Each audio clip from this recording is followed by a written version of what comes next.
Mehmet Lütfiye var. Evet. Davud evi. Evet. Çabiye alıkraget. Es alıkraget. Alıkraget mıhırama bir. Evet. Bayma fakir ev. Cid kerdiğin tem teveraf. Şun tikerdi. Şun tikerdi, gavun tikerdi. Annem diyor ki biz köydeydik diyor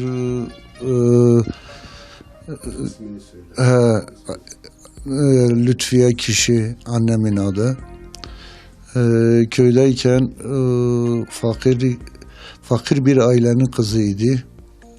Aile efradı zengindi, babası fakirdi. Amcaları zengindi. O çok fakirlik çekmişler, çok fakir, yani nasıl diyeyim, çok eziyetlerle büyütmüş çocukları. Çarbayıp çarberevi. Evet. İşte bay ma'asebi Allah bizim daima hürriyet desçidi içindeydi. Evet. Zaf eziyeti. Babamın çok asabi olduğunu söylüyor. Diyor babam çok asabiydi. Dedemin elinde diyor annem çok eziyetler çekti. O fakirlik döneminde.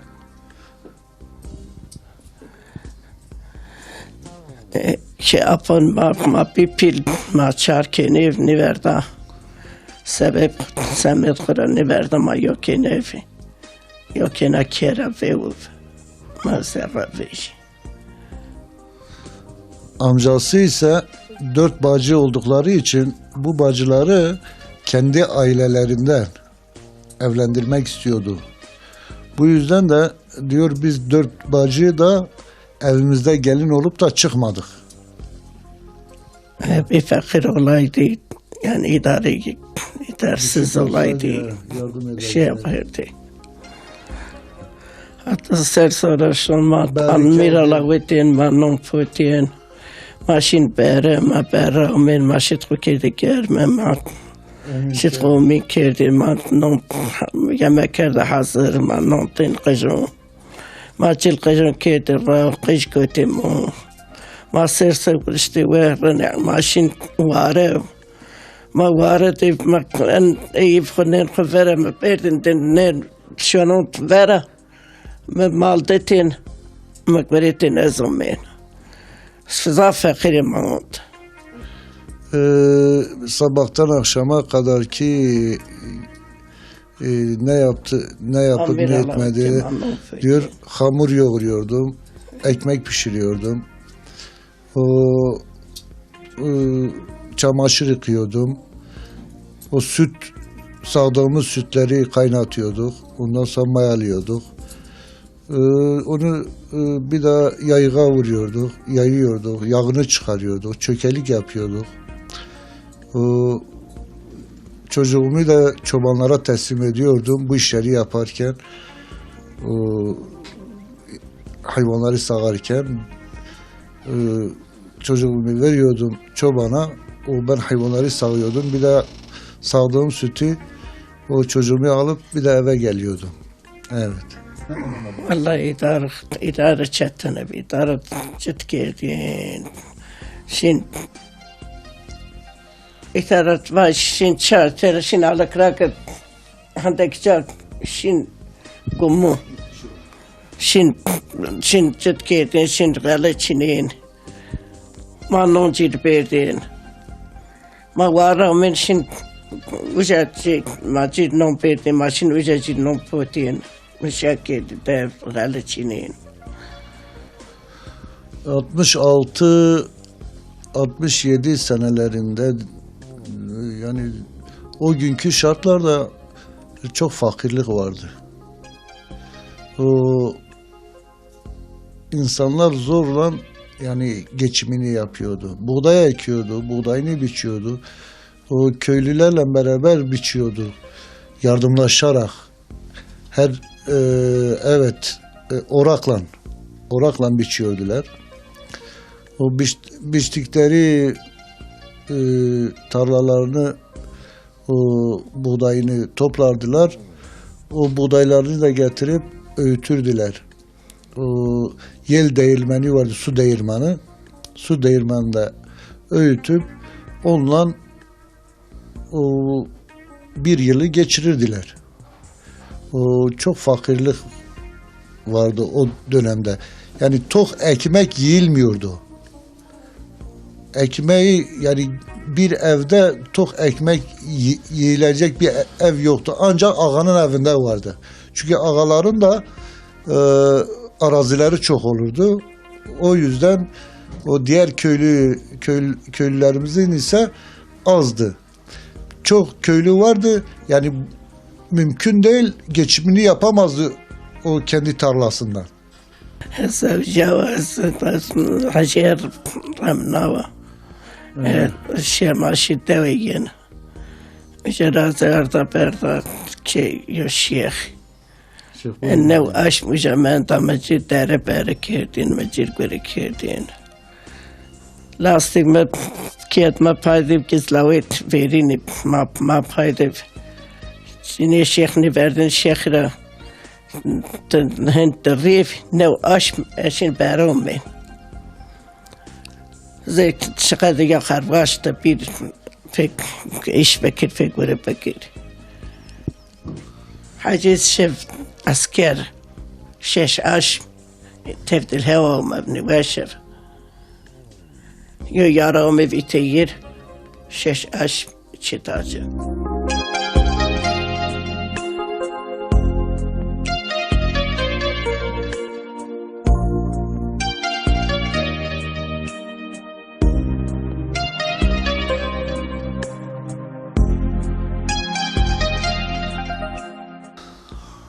هشت قجمة است دست قجمة من الدنيا.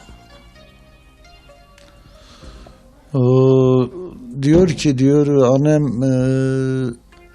diyor babam kaçırdığı vakit bir şeyhin evine götürüyor. 3 yıl davası yapılmıyor. Amcaları zulmediyor babasına. Babası istiyor davayı yapa. O amcaları zulmedince babasına yapamıyor korkularından. Her zaman zulmediyordular dedeme. İlak diye de getirin, bir daha biz götürür. O şeyhin evindeyken kaç sefer geliyorlar dava yapmıyorlar. O, en sonunda babam asker oluyor. O, belli bir müddet sonra hastalanıyor. Göğsüne bir yara çıkıyor. Yara. O yara yüzünden 6 ay hava değişimine geliyor. O hava değişimine geldikten sonra zaten artık ondan sonra evlilik gerçekleşiyor. Davayı yapıyorlar. Bayağı bir başlık istiyorlar. O günün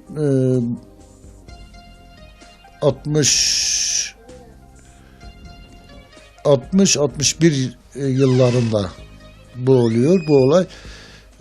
O şeyhin evindeyken o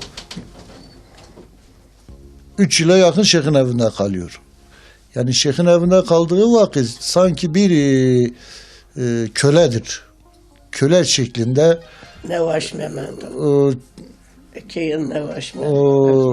Onları bütün işlerini yapıyor. Hayvanlarını sağıyor. Onların ekmeğini yapıyor. Çamaşırlarını yıkıyor. Evet. Çand kış tüye. هشت حلقة مقويش شهر حفظ ميرد الله شاش لاج ديما شاش كيني ديما 6 kız, 6 erkek Allah-u Teala vermiş. 8 tane, 4'ü vefat etti. O 8 tanesi hala yaşıyor. قشتو سنی پیشه ده سنی به سب خجمر دعوة الله في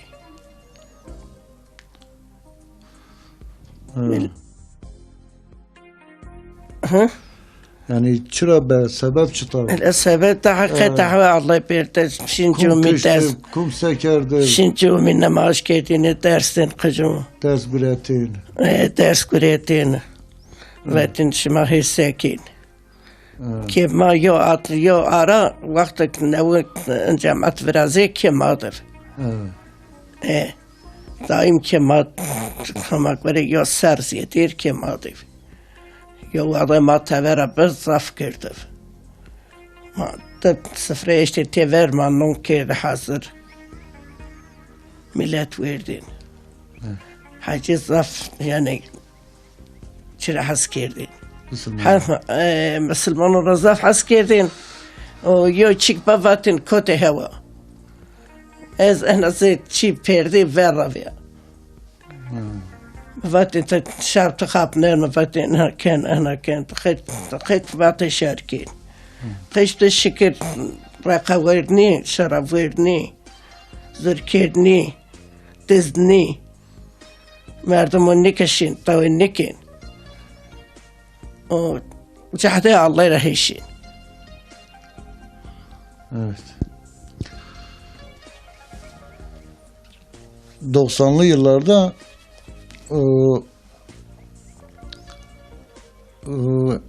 bu cemaatle beraber çocuklarım beraberdi diyor. Çocuklarım tek suçu camiye gidip namaz kılmak, ders verip ders almak idi. Bu sebepten dolayı 4 tane çocuğumu o cezaevine attılar. Gözaltına aldılar, işkence ettiler. Ondan sonra cezaevine attılar. Bundan önce de yani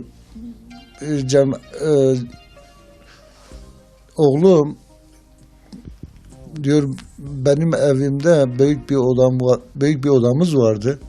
Orada otururdular. Orada Kur'an okurdular. Birbirine sohbet ederdiler. Peygamber'in hayatını anlatırdılar. O millet de babamı kışkırtıyordu işte. Bunlar ne yapıyor, ne ediyor? Yani bunlar diyor biz Müslümanız. Halk diyordu biz Müslüman değil miyiz? Bunlar tek mi Müslümandır? O babamı getiriyorlar. Babam da kızıyordu geldiği vakit. Annem de önüne geçerdi derdi sen niye kızıyorsun? Yani gerçekten çocuklarımız güzel. Namazını kılıyorlar, Kur'an'ını okuyorlar. O iyi emredi, kötüden nehyediyorlar. Yani şimdi çocuklara sen niye hakaret ediyorsun? Niye kızıyorsun? Hak seni dolduruşa getiriyor. Sen de gelip çocuklara kızıyorsun. O zaman babam sakinleşiyordu. Diyordu vallahi doğrudur. Diyordu şeytan gibidir bu insanlar. O iyilik yapılan bir yerde vallahi kötülük çıkmaz. Nasıl olur da ben onların bu sözüne kanıyorum. Elhamdülillah. Babam Müslümandı.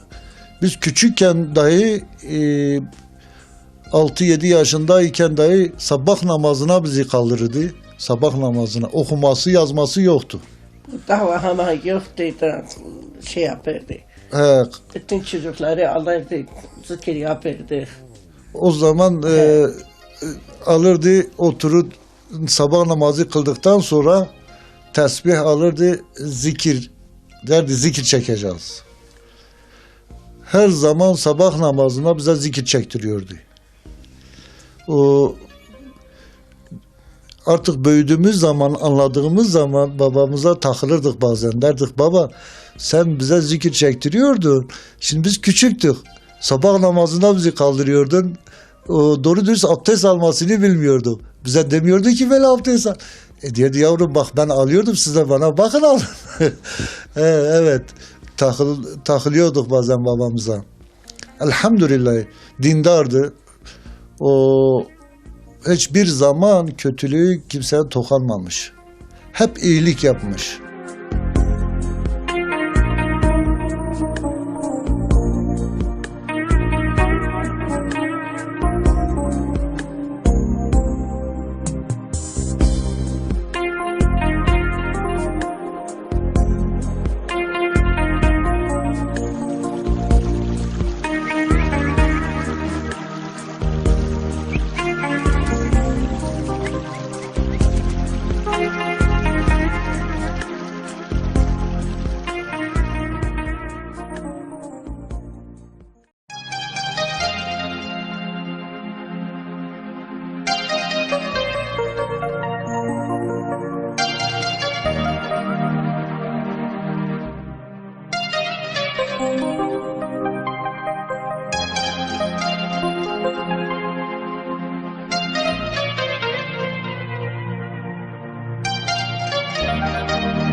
O 93 yıllarında Batman'da ve çevresinde birçok Müslümanı tutuklanmıştılar. O Bingöl cezaevine getirmiştiler. Öyle bir zamandı ki yani diyor ya iman öyle bir zaman gelecek din bir köz olacak.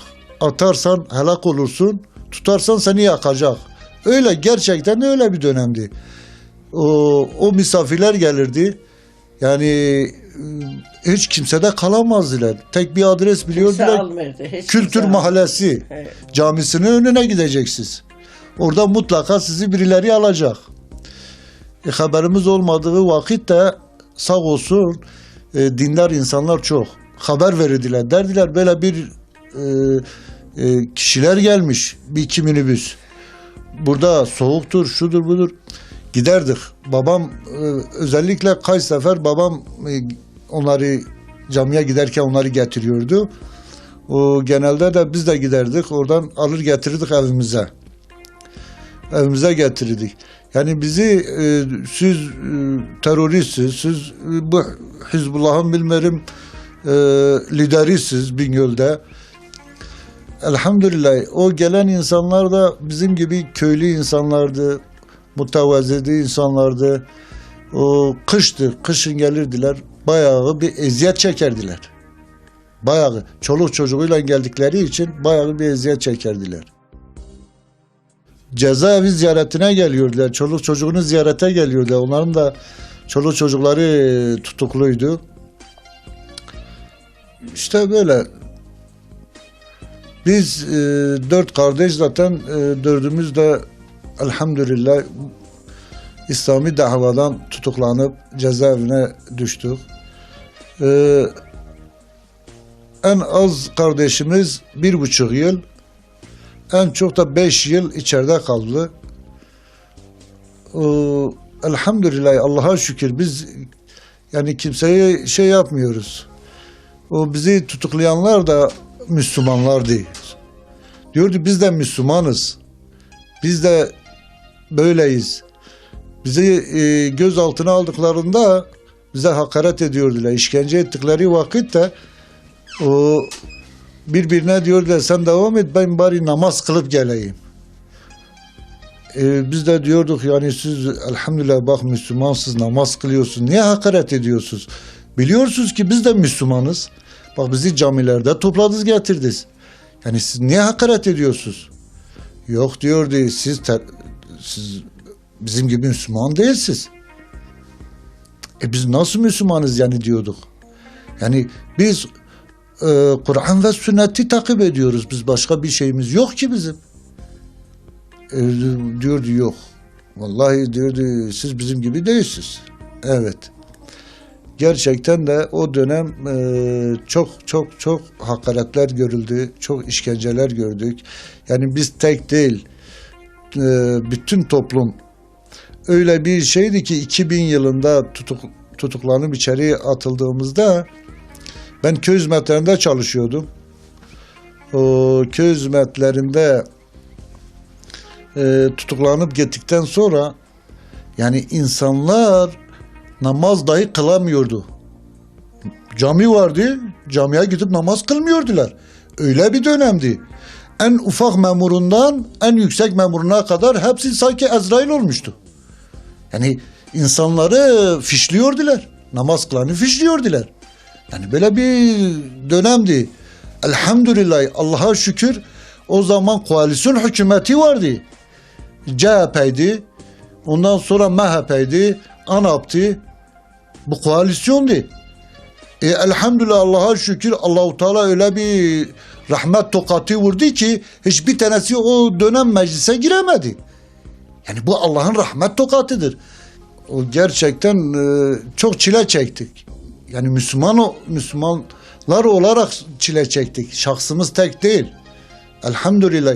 Keşke Allah için bu kadar çekelim yani gam yemeyiz. Gam yemeyiz. Ama bize çektirenler de diyordu biz Müslümanız. Biz buna içleniyorduk. Biz bu yüzden yani evet biz bu yüzden yani zaten mesela oydu. Şimdiki haberleri izliyoruz, görüyoruz. bize işkence edenleri vallahi 95'lerde bürokrattiler. Biz diyorduk ki bak bu insanlar böyledir, hakaret ediyor, İslam'ı başka yöne çekiyor. Aynen benim bir eniştem vardı, o da diyordu ki yok diyordu. Diyordu onlar daha Müslümandır, daha şeydir. Dedim enişte vallahi bunlar böyledir. Bunlar bak yani Amerika'ya, İsrail'e laf söylemiyor. Bak Müslümanlar katlediliyor. Bak hiç ağzına almıyor bu insanlar. Sen nasıl bunları böyle dersin? Bak bunlar böyle insanlardır. O elhamdülillah. 2004'te yine bu bürokrat kesim geldi. Benim fırınım var. Orada yemek hazırlamıştım. Geldiler 2-3 tane hıl doldurmuştum. Yemeğini yediler. Bu belediye seçimleri dönemiydi. Orada dedi ki o insanlara dedi vallahi ben bu kaynımdan özür diliyorum. Dedi çünkü o bana demişti ki 95'te öyle bir gün gelecekse benden özür dileyeceksin enişte. Gerçekten de aynen öyleydi. Elhamdülillah yani Müslümanlar ileriyi görecek kapasitedeydiler. Biliyordular yani. O Müslümanlar diyordu bu insanlar budur yani. Evet o insanları içinde çok değerli insanlar da var. Yani biz onları kınamıyoruz. Ama bu Müslümanları böyle perişan edip içeriye atmak, hiç suçsuz yerde kimine 36 yıl, kimine 8,5 yıl, kimine 15 yıl, o kimine de hiçbir şey bulamadığı halde en az ben kendimi söyleyeyim 2,5 yıl ben kaldım cezaevinde. O dedi bir şey yoktur daha bitti çıkabilirsin. Bıraktılar bizi. İşte biz buna üzülüyoruz.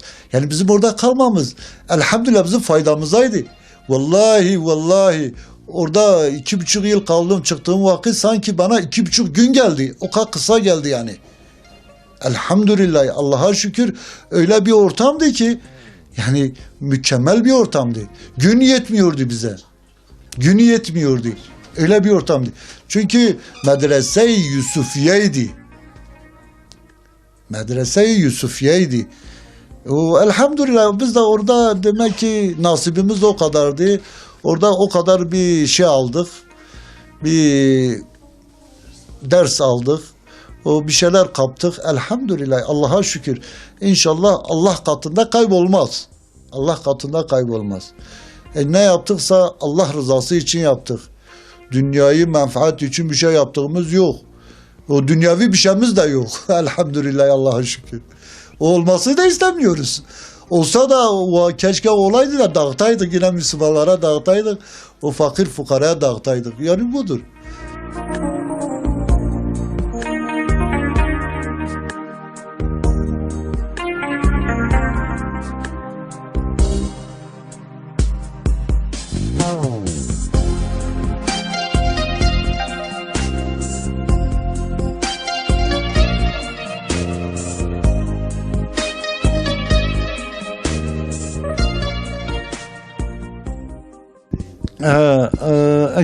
Çıra kış bir seri tutuklanmış bir çıra beyizler. Resaf ona ders Samet Nemacira Samet. Evet. Camira. Samet Besilvan'ın avatişime çıra yardım keyin çıra mızafir çıra keçö nişin yen keşmatena. Ahlakiyen seynif. Ay kul. Ay kızım pe. Vallahi ahlak Ay kızım. havalon yiyen. Ahlakiniz temizdi. Cahde Allah'ydı. Ders maciv, nemaciv, hamdallah şükür. Az razı ve kızım kura Allah razı ve kızım mera. Ama cahdo kharav nif ma vaj. Yani ki cahdo kharav rahşin. Lajmahanik icret kert şut. Pa kızım kura. ما حسرتون جين أزرجيو وسكري حسرون كان وارفنا ني قجيه تاني وهو تاني راشون ين تيان وحزاف حسرتيون جين زمي ممسر چنسل كني مغار شیره شرقجونا ها İstanbul'da çün fakiri çikesri ha uncana merteso cezaevi Evet. Diyor damadımız, bacımın eşi ise o da tutuklandı. O da cezaevinde zaten. 4 çocuk babası. Hala içeride cezaevinde. Annem de zaten Türkçe bilmediği için onun söylediğini de biraz şey yapayım. Diyor çocuklarım çok temizdi. O dürüsttiler. Arkadaşları da öyleydi. O tek diyor sebebi nedir? Diyor Kur'an okurdular, camiye giderdiler, camide ders alırdılar, ders verirdiler. Bu yüzden tutuklandılar. Yani bu yüzden zulme uğradılar. Yani gerçekten bu hükümet geldi, bayağı bir düzenleme yaptı. Biz yani memnun olmasak da memnunuz. Nasıl memnunuz? Yani artık eskisi gibi insanlara zulüm edilmiyor. O camilerde artık baskın edilmiyor. Camilere artık polisler ayakkabıyla girmiyor. Biz camideyken ben bir hocanın cami müezziniydi. Bir milletvekili, Bingöl milletvekili kardeşiydi. Kültür Mahallesi'nin camisinin hocasını. Abisi de milletvekili. Yanında ders alıyordum. Onun yanında gelip ayakkabıyla içeri giriyordu. O müezzin olan, o molla olan o diyemiyordu ki memur bey sen ne yapıyorsun? Bu Allah'ın evidir. Ayakkabını çıkarıp girsene. Bunu dahi söyleyemiyordu. Tepkisini dile getiremiyordu. Öyle bir dönemdi. Ama şu anda gerçekten bir rahatlık var. Yalnız işte tek ricamız budur. Yani Doğu Güneydoğu'da evet hala zulümler devam ediyor. İşte hükümetten isteğimiz budur ki yani bu Müslümanların da kale alması, bu Müslümanlara da gitmesi. Bu barış çıkmış ortaya. Barış kimle yapılıyor? Meçhul. Silah elinde, molotof elinde insanlarla barış olmaz. Gördük yani geçenlerde yine gördük ne yaptılar. Ortalığı yakıp yıktılar. Bu insanlarla ne barış olur ne bir arpa boyu yol alınır. Halka inerlerse çünkü Doğu ve Güneydoğu insanları dindar insanlardır. Medrese görmüş insanlardır. Elhamdülillah. Yani bilinçli insanlardır. Ne kadar bizim babalarımız, dedelerimiz Türkçe bilmese de o eğitim görmüş. Medrese eğitimi görmüş. İnsanları yetiştirmiş. Bu insanlara gitsinler ki barış olsun. Bunlara gitmezseler vallahi barış olmaz yani. Gerçekten olmaz. Tek taraflı barış olmaz. İsteğimiz budur. Müslümanlarla beraber bütün halkı da kale alsınlar. O böyle bir projeyi hayata geçirsinler. Ki bu insanlar rahat etsin. Yani evet ne kadar biz diyoruz biz Kürdüz. Elhamdülillah biz önce Müslümanız. Türkü de, Lazı da, Çerkezi de önce biz diyoruz ki biz hepimiz kardeşiz, iman etmişiz. Aynı Allah'a, aynı peygambere, aynı kitaba ırkçılık yapmayalım buradan. Yani şimdi tek Kürtler tarafından değil, diğer taraftan da yapılmasın. Biz kardeşiz, biz iman etmişiz. Olmaz ki böyle. Ev hırsalam kenarlarına geçmem, kılığına kıcan geçmem. Cenab-ı Allah yapar hayır akırşıma piyerin rahatın nefsten gidiyor. Cenab-ı Allah piyerin berin hayır akırşıma piyerin rızını desmek mavi yapının rast. Amin. Ki hatır Cemali Muhammed kır, hümet Allah hayır kır, o ki hayır vartan kır. Sen onun perini bakalasın istedim. Amin.